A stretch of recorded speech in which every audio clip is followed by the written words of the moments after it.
રાજકોટ અગ્નિકાંડ બાદ સુરત મનપાએ મોટા વરાછા વિસ્તારમાં આવેલ તુલસી આર્કેડમાં ફાયર અને પાલિકા દ્વારા એનઓસી ના હોવાથી સીલ કરતા હોબાળો મચી ગયો હતો।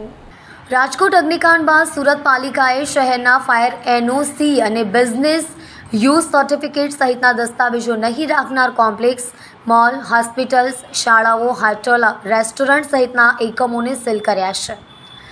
દરમિયાન ટેક્સટાઇલ માર્કેટ વિસ્તારમાં આવેલી તુલસી આર્કેડના કોમ્પ્લેક્સમાં બીયુ અને ફાયર એનઓસી હોવા છતાં સીલ કરતા તંત્રના હાથમાં ધ્રુજારી છૂટી હતી।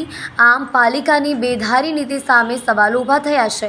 ફાયર એનઓસી અને બિઝનેસ યુઝ સર્ટિફિકેટ નહીં હોવાને કારણે પાલિકા તંત્રની વિવિધ ટીમો દ્વારા ઇન્સ્પેક્શન સાથે સીલ કરવાની કાર્યવાહી કરાઈ રહી છે, તો બીજી તરફ તુલસી આર્કેડની 350 દુકાનો સામે સીલની કાર્યવાહી કરતા વેપારીઓએ હોબાળો મચાવ્યો હતો। વેપારીઓએ ફાયર એનઓસી મેળવી લીધો છતાં સીલ ખોલાયા નથી। છેલ્લા 3 દિવસથી ફાયર એનઓસી આવી ગઈ, અનેક રજૂઆત છતાં સીલ નથી ખોલાયા ના આક્ષેપ સાથે હોબાળો કર્યો હતો। સંજય માવાણી।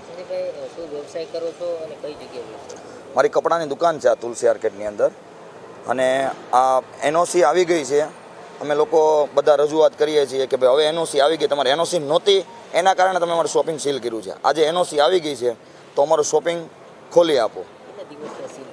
સીલ કરીને 8 દિવસ થયા છે અને એનઓસી આવી ગયા એના 3 દિવસ એટલે 10 દિવસ થઈ ગયા શોપિંગ સીલ કર્યું। રોજે બધાને પોતપોતાના ધંધા કરે, હું મારું વાત કરું બરાબર છે તો મને રોજે 10,000ની નુકસાની જાય છે। શું કહેવામાં આવે છે તંત્ર તરફથી? તંત્ર તરફથી એક જ જવાબ આપવામાં આવે છે, જ્યાં લગીને સરકારની ગાઈડલાઈન નહીં આવે ત્યાં લગીને અમે કોઈ વસ્તુ નહીં કહીએ।